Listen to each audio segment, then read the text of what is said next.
Sony FS kembali membacakan sebuah kisah dari Om Ras. Ini dia selengkapnya. Tapi sebelum itu, saya harus berdoa dulu. A'udzu bikalimatillahi. Bismillahirrahmanirrahim. Allahumma shalli ala sayyidina Muhammad sallallahu alaihi wasallam. Ini dia selengkapnya. Penghuni kamar kosong di Kalimantan.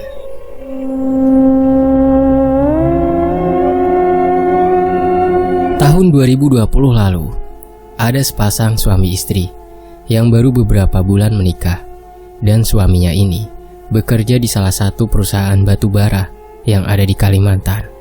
Karena suaminya hanya mendapatkan cuti 3 bulan sekali, akhirnya istrinya ini pun memutuskan untuk ikut suaminya ke daerah MN, daerah tempat suaminya bekerja.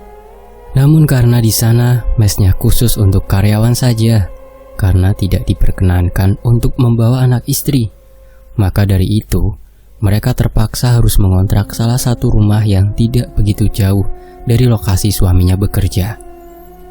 Biar lebih gampang kita sebut saja nama suaminya Ian dan istrinya Lita. Nah, rumah itu sudah cukup lama kosong dan tidak terurus. Di dinding-dinding rumahnya pun sudah banyak terdapat coretan-coretan tangan yang tidak bertanggung jawab, sehingga Ian harus membagi waktu antara bekerja dan memperbaiki sedikit demi sedikit bagian rumah yang rusak. Rumah itu disewakan 1 buah utuh dengan 4 kamar tidur, 1 sumur, 2 kamar mandi, dan 1 WC. Karena mereka hanya berdua, jadi 3 kamar lainnya dibiarkan kosong dan terkunci.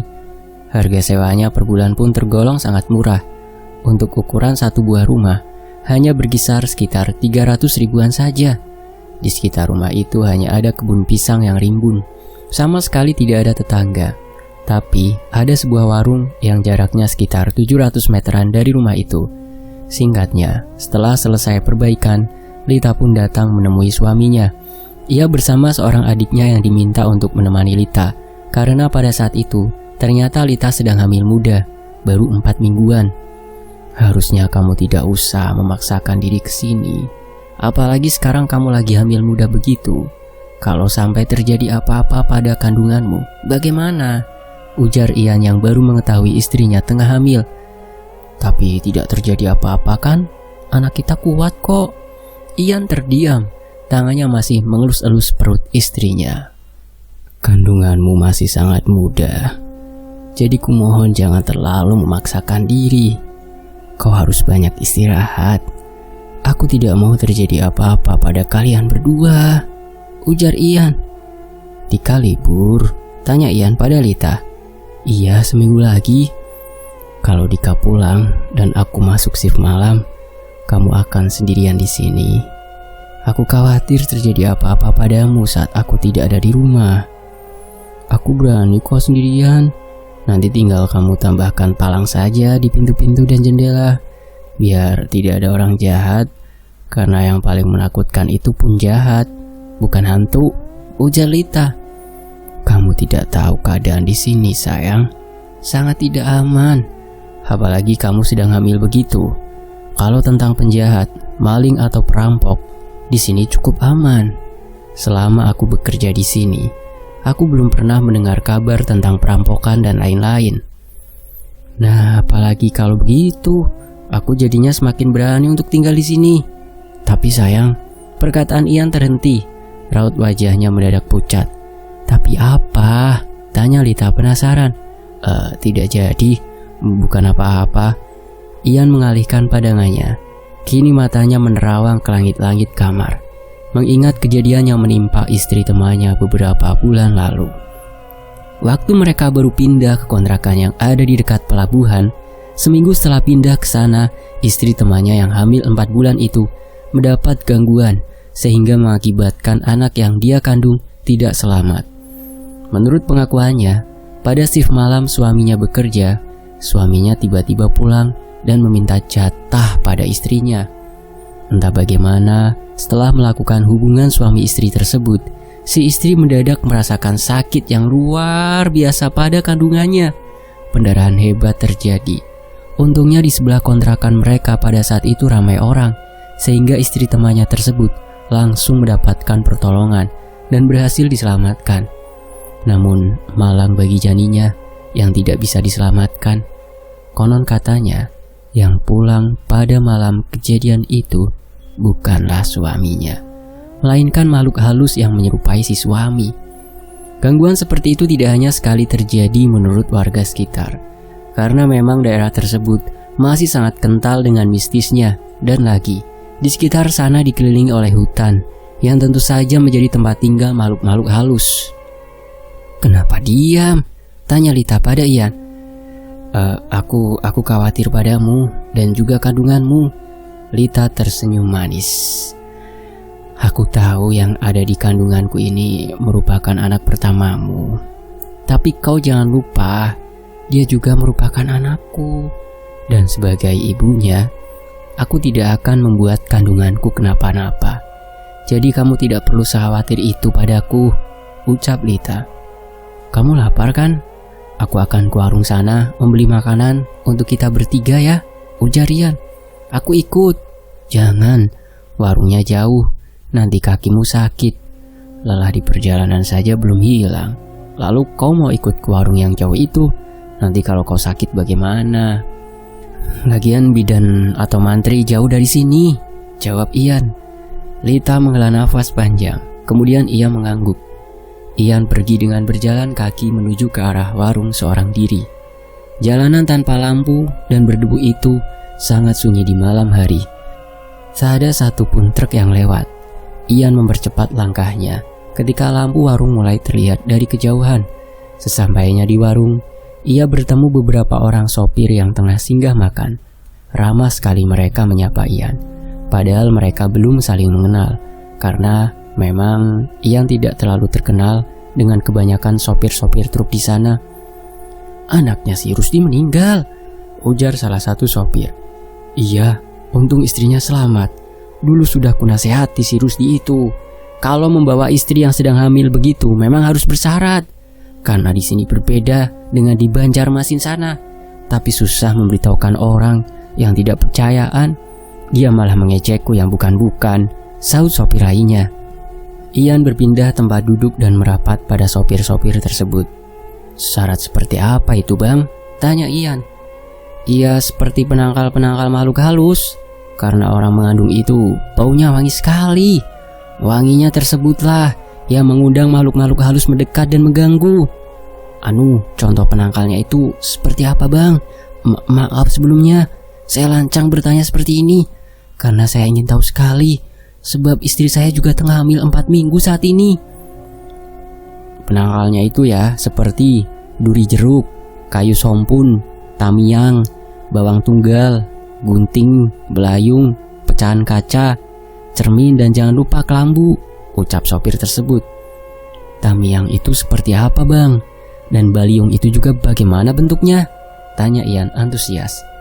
"Tamiang itu bambu kecil, tapi bukan bambu sembarangan. Susah aku menjelaskannya. Nah, kalau baliung itu mirip kapak, tapi bisa juga diganti dengan parang," ujar sopir itu. Salah satu sopir tersebut beranjak dari duduknya. Ia berjalan ke arah truk yang terparkir di depan warung. Lalu tak berapa lama kemudian, ia kembali lagi ke dalam warung sambil menenteng bambu kecil sepanjang pulpen. "Ini tamiang, kau ambil saja. Nanti digantung di atas pintu kamar bersama duri jeruk nipis," ujar sopir berwajah sangar tersebut seraya memberikan bambu kecil itu pada Ian. "Terima kasih banyak, Bang. Berapa saya harus bayar?" "Tidak usah, aku ikhlas," tolak sopir itu. "Sekali lagi saya ucapkan terima kasih, Bang." "Iya, sama-sama. Nanti parang atau baliungnya itu taruh di samping tempat tidur istrimu. Oh ya, sama itu nanti bikin kadut atau kantong dari kain hitam. Isinya taruh bawang tunggal, jari angau, sahang atau merica 7 biji, dan jeruk nipis. Suruh istrimu bawa kemanapun dia pergi. Bau jeruk nipis dan jari angau itu tidak disukai makhluk halus." "Siap, Bang, akan saya cari langsung besok," jawab Ian. "Ini makanannya, ayam 2 sama ikan nilainya 1 kan?" ujar pemilik warung pada Ian. "Iya, nasinya 5 bungkus ya, jadinya berapa?" "Iya, semuanya 100.000. Tambah sama itu aqua besarnya 2 botol," ujar Ian.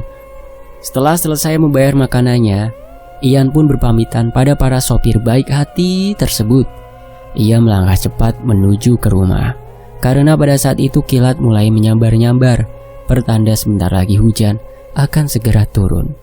Di dalam rumah, Dika dan Lita sudah menunggu sambil mengobrol yang sesekali dihiasi tawa riangnya Lita. Malam itu, mereka makan dengan sangat lahap, sementara di luar hujan mulai turun dengan sangat lebat. Subuh-subuh sekali, Ian sudah bangun dan bersiap berangkat bekerja. Ia duduk di teras rumah menunggu bus jemputan karyawan lewat. Di sebelahnya, Lita duduk sambil terus memegangi tangan suaminya, seakan tak mau suaminya berangkat kerja hari itu. Tidak berapa lama, cahaya lampu bus mulai terlihat. Ian bergegas memasang sepatunya dan menciumi Lita. Lalu kemudian, ia berlari ke arah jalan untuk menghadang bus. Sepi.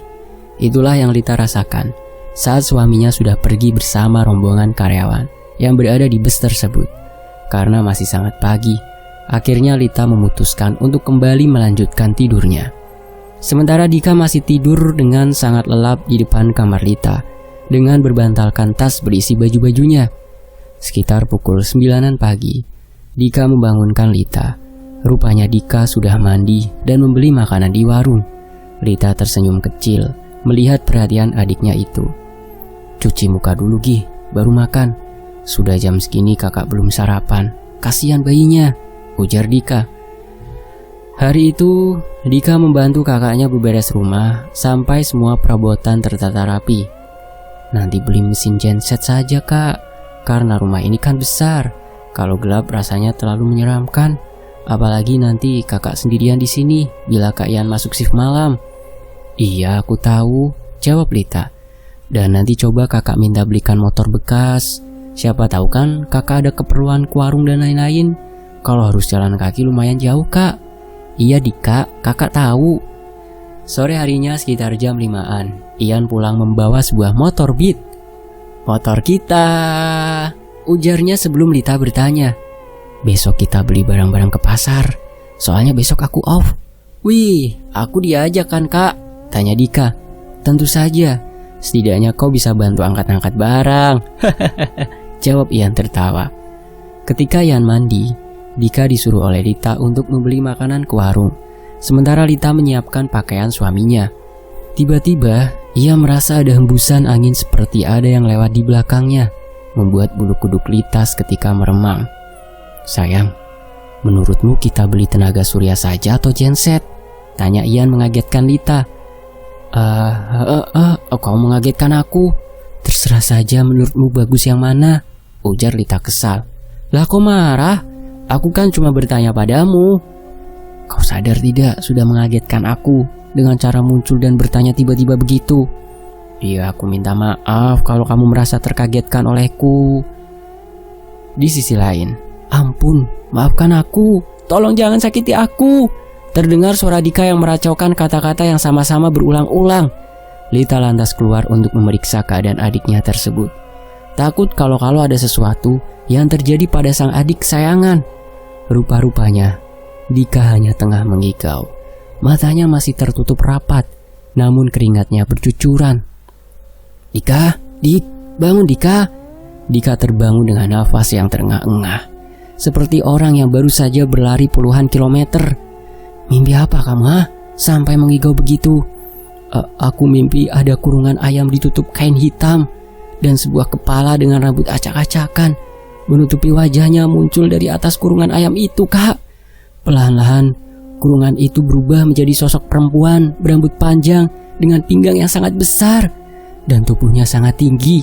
Dia menghampiriku. Dia hendak mencabik-cabikku dengan kukunya yang panjang.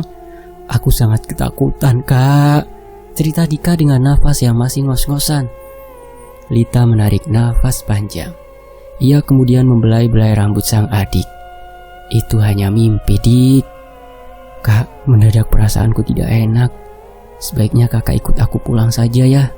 Aku takut terjadi sesuatu yang buruk pada kakak dan keponakanku," rengek Dika. "Tidak akan terjadi apa-apa, Dika. Semuanya akan baik-baik saja. Perasaanmu tak enak karena memang kau habis bermimpi buruk. Sudah, ayo lanjut tidur, biar kakak temani." 4 hari telah berlalu. hari itu Dika sudah harus pulang. Ia tampak tak tenang dan berkali-kali mengajak kakaknya untuk ikut serta pulang ke kampung halaman mereka. Namun Lita cukup keras kepala. Ia tetap menolak ajakan sang adik, meskipun Ian juga menyuruhnya untuk pulang bersama Dika. "Kamu menyuruhku pulang karena mau berselingkuh kan? 3 bulan sekali cuti, dan saat aku kesini kau malah menyuruhku pulang," ujar Lita malah menuduh Ian yang tidak-tidak.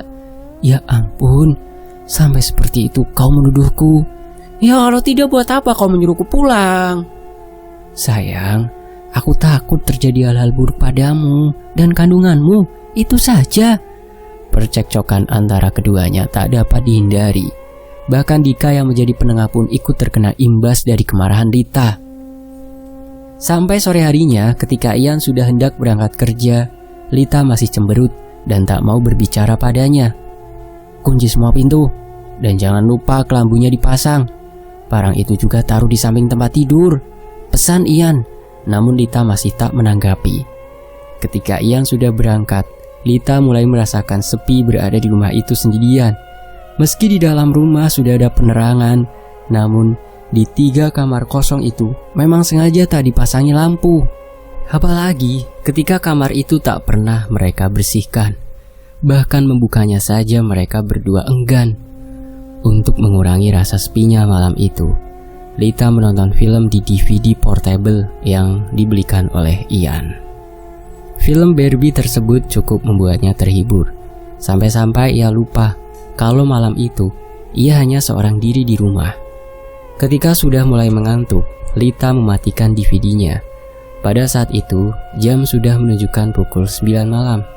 Namun, pada pukul 12 malam, ia kembali terbangun karena nafasnya terasa sesak. Dan ternyata lampu penerangan mati. Dan dengan gugup, Lita memiliki ketakutan dalam gelap. Dan dengan gugup, ia mencari-cari senter di dekatnya. Untung saja senter itu berhasil dia dapatkan, sehingga ia bisa kembali bernafas dengan lega. Lita berjalan keluar kamar untuk mengecek aki, dan rupanya salah satu jepitan aki yang menghubungkan ke lampu terlepas. Entah terlepas karena apa, tapi Lita tak mau berpikiran yang aneh-aneh, dan dia langsung membetulkan kembali jepitan aki tersebut. Saat lampu kembali menyala, Lita menghela nafas lega. Lita masuk ke dalam kamar dan melihat jam. Saat itu rasa kantuknya sudah menghilang, sehingga ia memutuskan untuk lanjut menonton film Barbie.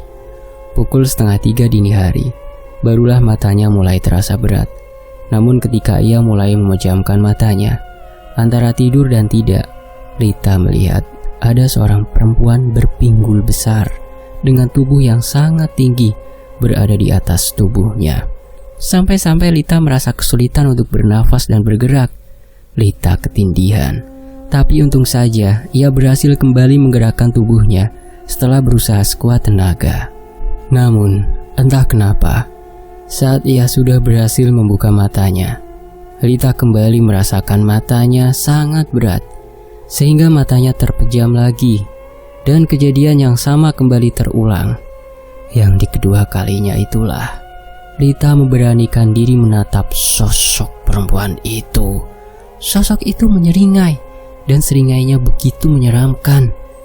Lita merasakan sesak nafas, bahkan tubuhnya sangat sulit digerakkan.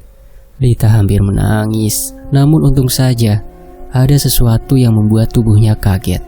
Sesuatu itu terasa dingin kala menyentuh jari jempol kakinya. Saat berhasil terbangun itulah, Lita langsung beranjak dari tempat tidur, lalu duduk bersandar sambil mengatur nafasnya yang terengah-engah. Akhirnya Lita takut untuk kembali tidur lagi. Ia memutuskan untuk memasak di dapur sembari menunggu kepulangan suaminya. Sekitar pukul 5 subuh, Ian datang. Tapi Lita sama sekali tidak menceritakan apa yang dia alami semalam. "Kok bangunnya pagi sekali?" tanya Ian. "Iya, rasanya aku lapar, makanya aku memasak," jawab Lita. Ian mengangguk, lalu mengganti pakaian kerjanya dengan kaos oblong berwarna putih. Ia duduk di dekat Lita yang tengah memasak. "Oh iya, nanti kalau sudah gajian, aku minta 2 juta ya untuk bayar uang motor itu," ujar Ian. Harusnya kau tidak perlu membeli motor segala, apalagi sampai berhutang. Kasihan temanmu yang punya motor itu kan. Dia juga pasti membutuhkan uang hasil penjualan motornya dengan cepat, tapi kamu malah bayarnya malah di kredit, jawab Lita. Ian terdiam.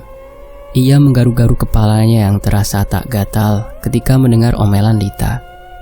Malam itu, Lita tidur lebih awal dikarenakan semalam dia tidak tidur dari jam 12 hingga pagi.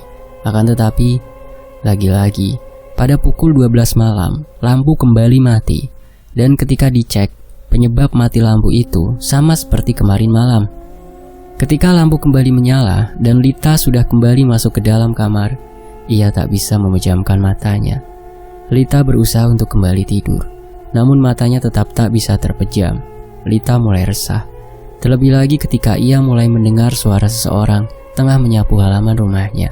Suara gesekan sapu lidi pada tanah itu terdengar jelas sekali. Apalagi pada malam itu, sama sekali tidak terdengar truk-truk yang mengangkut batu bara lewat.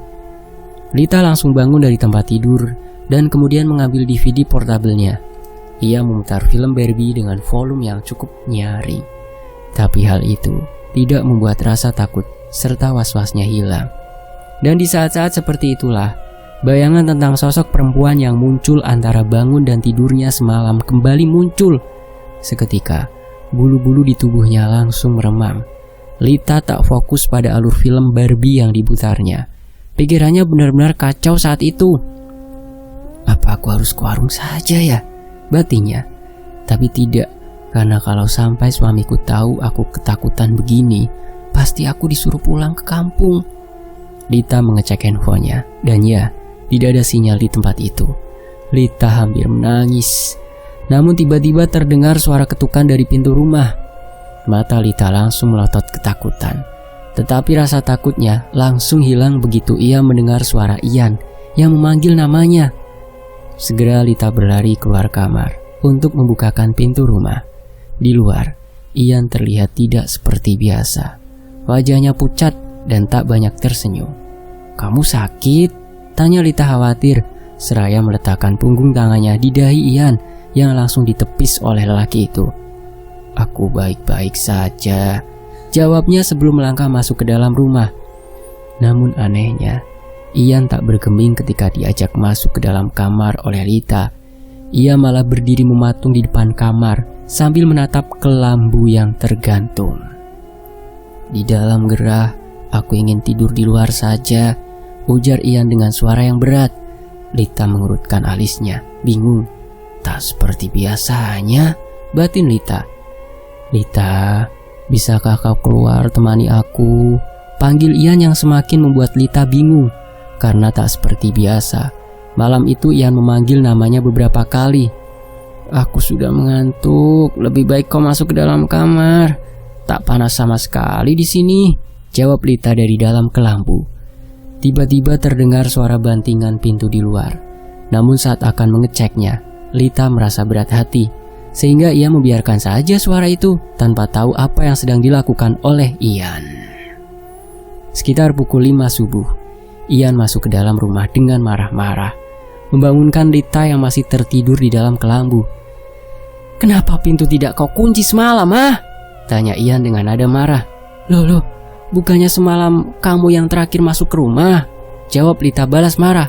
Aku baru saja pulang bekerja." Lita terdiam. Wajahnya seketika berubah. "Kau jangan bercanda, jelas-jelas malam kau pulang ke rumah kok." "Kau mendengar suara bus atau truk singgah nggak? Kalau memang aku pulang, tidak mungkin aku berjalan kaki." Lita terdiam. Ia memang tidak mendengar adanya suara bus ataupun truk yang singgah semalam. Terus kalau yang pulang semalam bukan Ian, lalu siapa? Akhirnya saat itu juga, Lita menceritakan keanehan yang dia alami selama ia tinggal sendiri di rumah tersebut. "Kenapa baru kau ceritakan sekarang?" tanya Ian marah. "Aku takut kalau ku ceritakan, kamu akan menyuruhku pulang. Kau tahu selama hamil ini, aku tidak ingin jauh-jauh dari kamu." Ian menghela nafas panjang. Untung saja istrinya semalam tak mau menuruti keinginan sosok yang menyerupainya itu. Kalau tidak, kemungkinan hal yang sama dengan apa yang sudah dialami oleh istri temannya dulu akan terulang kembali pada Lita. Pagi-pagi sekali, Ian mengajak Lita untuk pergi menemui salah satu temannya yang merupakan orang asli daerah itu. Kedatangan Ian dan Lita tentu disambut baik oleh keluarga temannya tersebut. Bahkan mereka diajak sarapan bersama dan mengobrol hangat layaknya keluarga sendiri. "Kenapa, Yan?" tanya Dodi. "Aku mau minta bantuanmu. Tolong carikan aku orang yang bisa memagari rumah yang kukontrak itu. Kalau bisa secepatnya, Dot. Karena istriku sering diganggu di rumah itu." "Ada sih, Yan. Tapi beliau itu sering tidak ada di rumah, Yan. Tapi kalau kau mau, aku bisa mengantarmu ke sana sekarang. Kita cek dulu orangnya ada atau tidak," ujar Dodi. "Ya boleh," jawab Ian cepat. Sekitar pukul 7, Ian dan Dodi berangkat ke rumah orang yang dimaksud oleh Dodi tadi. Untungnya, orang yang dimaksud oleh Dodi itu sedang ada di rumah. Beliau saat itu sedang mengasah parang. Mungkin hari itu beliau akan berangkat ke hutan. Setelah berkenalan dan berbasa-basi, Dodi menjelaskan maksud kedatangan mereka berdua ke sana. "Rumah miliknya si Anu itu kah?" tanya Amang Jaman. "Iya, Mang," jawab Dodi. Amang Jaman nampak terdiam setelah mendengar jawaban Dodi tersebut. "Tolong, Mang, saya benar-benar minta tolong," ucap Ian memelas. "Sebenarnya, aku hari ini ingin memeriksa ladang. Tapi tidak apa-apa, aku akan ke rumahmu lebih dulu," ujar Amang Jaman setelah beberapa saat terdiam. "Terima kasih banyak, Mang." Singkat cerita, setelah Amang Jaman bersiap-siap, mereka pun pergi ke rumah kontrakan Ian. Mereka singgah sebentar di rumah Dodi untuk menjemput Lita. Sesampainya di rumah kontrakan itu, Amang Jaman langsung masuk begitu dipersilakan oleh Ian. "Jadi, sosok yang menyerupai suamimu itu tidak berani masuk ke dalam kamar?" tanya Amang Jaman memastikan pada Lita. "Iya, katanya di dalam panas," jawab Lita. Saat Amang Jaman masuk ke dalam kamar itu, matanya langsung tertuju pada barang-barang yang tergantung di atas pintu kamar. Setelah itu, beliau langsung berjalan keluar kamar dan berjalan ke arah ketiga kamar kosong. Saat tiba di depan salah satu kamar kosong tersebut, langkah beliau terhenti. "Ada kunci untuk kamar ini?" tanya Amang Jaman pada Ian. "Tidak ada, Mang. Katanya kunci kamar itu sudah hilang," jawab Ian. "Aku merasa seperti ada sesuatu di kamar ini," ujar Amang Jaman seraya mengelus-elus pintu kamar tersebut. "Apa gangguan semalam dari kamar ini, Mang?" tanya Ian. "Aku rasa tidak, tapi yang tinggal di sini tidak menyukai kehadiran kalian."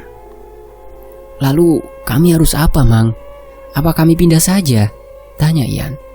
"Pindah dari sini tidak akan menyelesaikan masalah. Istrimu itu balemu hambaruan. Istrimu itu lemah bulu. Jadi dimanapun kalian tinggal, pasti akan diganggu. Dulu di tanah rumah ini ada ruak, dan saat rumah ini dibangun, ruak itu ditimbun dengan tanah. Setelah rumah ini jadi, pemiliknya cuma bertahan 1 tahun tinggal di sini.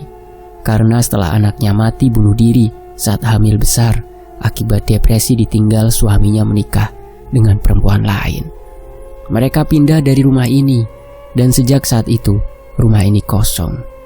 Ya, namanya juga bekas ruak, dan rumah yang sudah lama kosong pasti dijadikan makhluk-makhluk halus sebagai tempat tinggalnya.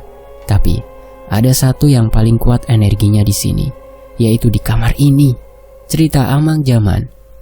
"Apa makhluk halus penghuni kamar ini bisa mengancam keselamatan istri saya, Mang?" tanya Ian khawatir. "Tentu. Apa makhluk itu bisa diusir, Mang?" tanya Ian lagi. "Mengusir makhluk yang sudah lama tinggal di sini sama halnya kamu mengusir orang dari rumahnya sendiri. Resikonya terlalu besar. Hiduplah berdampingan dengannya selama kalian tinggal di sini. Beri dia makan agar dia tidak mengganggu kalian." "Makanan seperti apa, Mang? Tidak aneh-aneh kan?"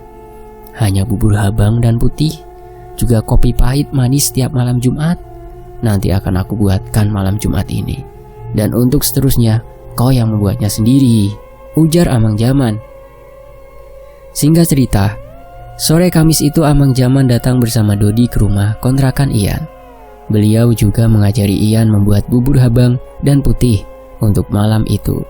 Setelah bubur habang dan putih juga kopi pahit manis siap, Amang Jaman meletakkannya di beberapa sisi rumah. Tuh ya aku manenga ketuh, tapi ketuh elah ndai mengganggu awen jimilai humaji tuh.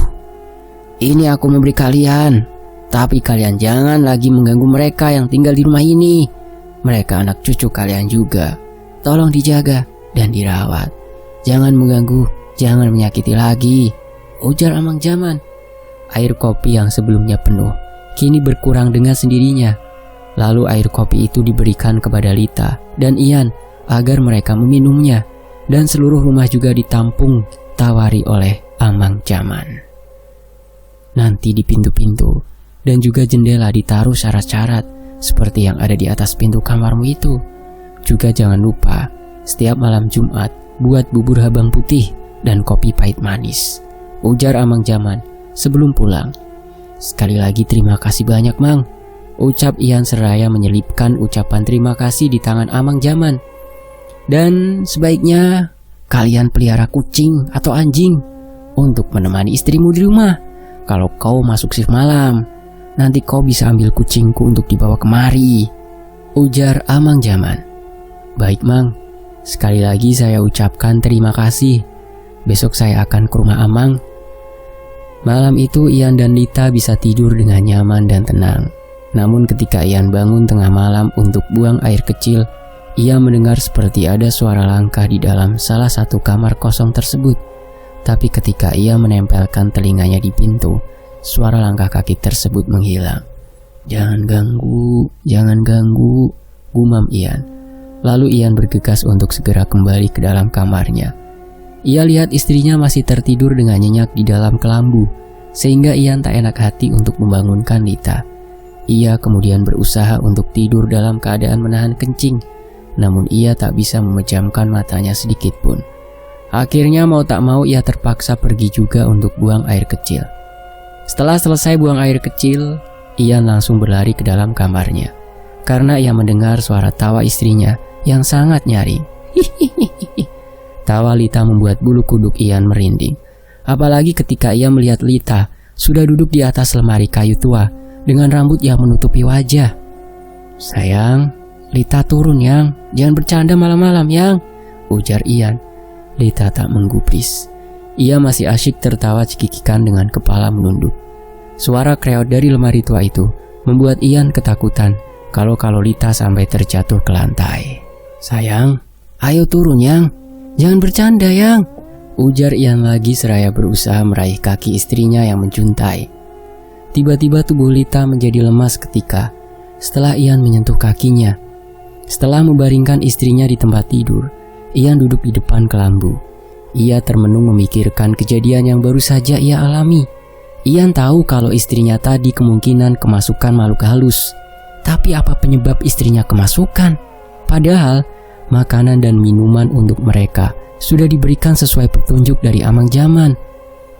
Kejadian yang sama kembali terjadi lagi pada malam ketiga setelah pemberian bubur habang putih dan kopi pahit manis itu. Lita kerasukan ketika Ian belum pulang kerja. Kebetulan pada hari itu Ian pulangnya Isya karena ada lembur dadakan. Dan saat ia pulang itulah ia dikagetkan dengan keadaan rumah yang acak-acakan, juga Lita yang menghilang dari rumah. Tentu saja Ian panik bukan kepalang. Ia bahkan sampai langsung keluar rumah untuk mencari istrinya. Tapi bahkan sampai ke hutan ia cari, istrinya tak juga ditemukan. Ian sampai menangis sesenggukan karena takut dan khawatir kalau terjadi sesuatu yang tidak diinginkan pada istrinya. Jam sudah menunjukkan pukul 10 malam ketika Ian kembali pulang ke rumahnya. Dan rupanya di sana sudah ada Amang Jaman bersama seorang laki-laki muda berusia 18 tahunan dan juga Lita yang terbaring tak sadarkan diri di pelataran. "Kenapa istri saya, Mang?" "Dia ke rumahku." "Kau sendiri dari mana?" "Saya mencari istri saya ini, Mang. Dia menghilang dari rumah ketika baru pulang kerja. Dia sudah tidak ada di rumah. Makanya saya cari kesana kemari sampai ke hutan sana." Tapi kenapa istri saya bisa tahu rumah Amang? Tanya Ian. Nanti ku ceritakan. Sekarang bawa dia masuk ke dalam rumah, ujar Amang Jaman. Ian bergegas membawa istrinya ke dalam rumah. Dan setelah ia membaringkan istrinya dengan posisi yang nyaman, Ian segera keluar, menemui Amang Jaman yang masih berada di luar. Istrimu kemasukan. Dia mengamuk di rumahku, mengutukku macam-macam. Sepertinya penghuni kamar kosong itu benar-benar tak mau diajak damai. Dia benci dengan keberadaan kalian di sini. Terlebih dengan keadaan istrimu yang tengah mengandung itu, membuat banyak makhluk halus lain ikut masuk ke dalam rumah ini. Jadi saya harus bagaimana, Mang? Tanya Ian. Sebaiknya kalian pindah saja atau suruh pulang istrimu, karena di sini bukan tempat yang bagus untuk perempuan hamil. Kebanyakan orang-orang hamil di sini pasti akan tinggal di kampung sampai lahiran hingga anaknya berusia 5 bulanan. Baru mereka akan berani membawa anaknya kemari. Itu pun tetap harus bersyarat supaya tidak diganggu makhluk halus, ujar Amang Jaman. Masalahnya istri saya ini benar-benar keras kepala, Mang. Dia tidak akan mau pulang ke kampung. Sementara saya juga khawatir dengan keadaannya kalau masih berada di sini. Amang Jaman terdiam. Tapi kalau saya harus berhenti kerja demi istri saya rela, Mang. Saya akan melakukan apapun untuk istri saya. Kalau berhenti bekerja kurasa jangan. Karena bagaimanapun kau sudah nyaman kerja di sini. Lagi pula mencari pekerjaan sekarang ini susah. Terlebih kau juga butuh uang untuk kelahiran istrimu nanti. Lalu solusinya apa, Mang? Aku akan mencoba mengusirnya dari sini, ujar Amang Jaman mantap. Apa tidak terlalu berbahaya? Lalu bagaimana lagi? Kalian pindah ke sana kemari pun belum tentu aman, kan? Ian terdiam. Malam itu Amang Jaman dan pemuda itu menginap di rumah tersebut untuk menemani Ian dan Lita. Awalnya semua normal-normal saja, namun ketika jam sudah menunjukkan pukul 12, lampu aki di rumah Ian mendadak mati dengan sendirinya. Ketika dicek, ternyata jepitan kakinya lepas. Beberapa kali dibetulkan, tapi hal yang sama terus terulang. Biarkan saja, dia memang tidak suka rumah ini dikasih penerangan. Mendengar itu tentu Ian langsung menurutinya. Mereka pun tidur dalam keadaan gelap dan hanya di dalam kamar Lita saja yang diterangi oleh senter. Sekitar pukul 1, Lita berteriak nyaring, diiringi suara tawa yang mengerikan. Saat diajak bicara, ia malah meracau tak karuan. Hanya pada Amang Jaman ia mau berbicara. Itu pun bicara dalam bahasa daerah yang tidak diketahui oleh Ian, apalagi Lita. Tapi saat kemasukan itu, Lita dengan sangat fasih berbahasa daerah sana. Selama Lita berbicara, Amang Jaman mengerutkan alisnya. Raut wajahnya juga terlihat berubah. Lalu, tiba-tiba Lita kembali berteriak. Dari nada bicaranya, tampak sekali dia sangat marah dengan Amang Jaman. Tapi Ian tidak tahu apa yang sedang mereka bicarakan, karena Amang Jaman pun tak mau memberitahu.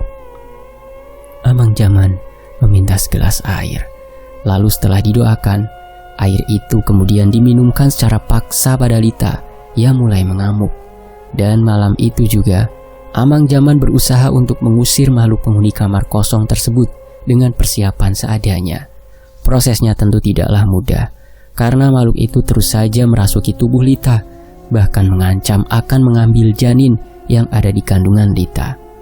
Ian yang memegangi istrinya terus menangis dan mengelus-elus kepala sang istri. Jelas sekali terlihat betapa sayangnya Ian pada Lita. Mang, bagaimana ini, Mang?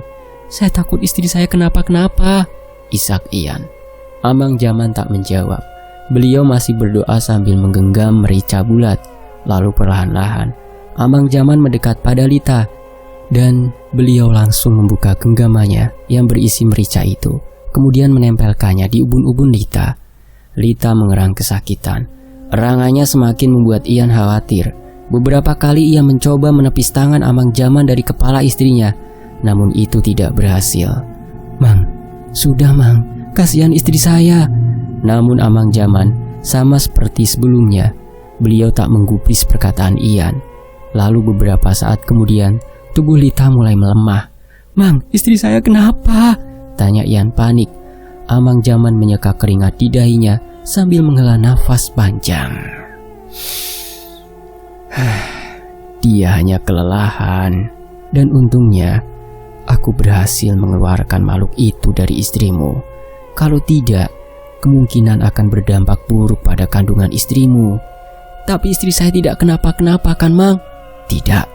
Setelah berkata seperti itu, Amang Jaman lalu beranjak dari duduknya. Beliau berjalan ke dapur untuk mengambil air minum. Ini, minumkan pada istrimu. Lalu apa makhluk itu sudah diusir juga, Mang? Belum, tidak semudah itu. Berarti dia akan terus mengganggu istri saya? Besok kita pikirkan lagi. Sekarang istirahatlah, ujar Amang Jaman sembari membaringkan tubuhnya di lantai. Pagi-pagi sekali, Amang Jaman dan pemuda itu berpamitan pergi. Sekarang tinggallah Ian dan Lita di rumah itu. Akhir-akhir ini Ian memang sering tak masuk kerja. Dan untuk hari itu, bagaimana mungkin dia meninggalkan Lita sendirian di rumah setelah adanya kejadian semalam? Sekitar pukul 12 siang, Amang Jaman datang bersama dua orang yang tentu tidak dikenali oleh Ian. Mereka juga membawa beberapa pundut kain hitam yang digunakan untuk membungkus sesuatu. Ian menyambut kedatangan mereka dengan baik. Lita tampak kaget melihat kedatangan orang-orang itu. Ia yang masih lemas berusaha bangun untuk sekedar menyalami mereka. Tidak usah bangun, tidak apa-apa. Kami hanya ingin ke kamar kosong itu, ujar Amang Jaman. Sesampainya mereka di depan kamar kosong tersebut, salah satu dari mereka langsung membuka paksa pintu kamar. Ian yang penasaran dengan isi kamar itu langsung ikut mendongakkan kepala ke dalam. Ternyata tidak ada apa-apa di sana. Hanya kamar kosong dan ranjang yang sudah tua tanpa kasur di atasnya. Kau jaga saja istrimu. Tidak usah ikut masuk ke dalam kamar ini, ujar Amang Jaman pada Ian. Lalu mereka bertiga mulai mengeluarkan barang-barang yang berada di dalam kain hitam yang tadi mereka bawa. Meski penasaran, namun Ian tidak berani untuk melihat apa yang sedang Amang Jaman dan dua orang itu lakukan. Mereka sedang apa di dalam kamar itu? Tanya Lita. Entah, aku juga tak tahu. Tapi apapun yang mereka lakukan itu, semoga saja bisa membantu kita. Lita mengangguk. Sesekali Lita memijit-mijit bagian tubuhnya yang terasa sangat sakit. Cukup lama Amang Jaman dan kedua orang itu di dalam kamar kosong tersebut. Beberapa kali Ian dikagetkan dengan suara dari benda-benda yang jatuh dari dalam kamar, diikuti juga dengan suara Amang Jaman yang berbicara dalam bahasa daerah mereka. Sekitar 2 jam mereka di dalam kamar kosong itu. Ketiganya kemudian keluar, membawa sesuatu yang terbungkus kain hitam. Mereka membawanya ke seberang jalan, lalu masuk ke dalam hutan. Lita dan Ian saling pandang, tak mengerti. Saat Amang Jaman kembali ke rumah itu, Ian langsung memberondongnya dengan pertanyaan-pertanyaan. Kenapa, Mang? Apakah semuanya baik-baik saja? Dan apakah makhluk penghuni kamar itu bisa diusir? Tanya Ian. Kalian sudah paham. Penghuni kamar kosong itu sudah kami pindahkan ke salah satu pohon yang ada di dalam hutan sana, ujar Amang Jaman. Tapi dia tidak akan kembali ke sini lagi kan, Mang? Tidak akan. Mendengar jawaban Amang Jaman itu, Ian menghela nafas lega. Ia tersenyum menatap sang istri. Amang Jaman dan kedua temannya itu juga memagari rumah tersebut agar mereka yang berniat mengganggu tidak bisa masuk ke dalam rumah.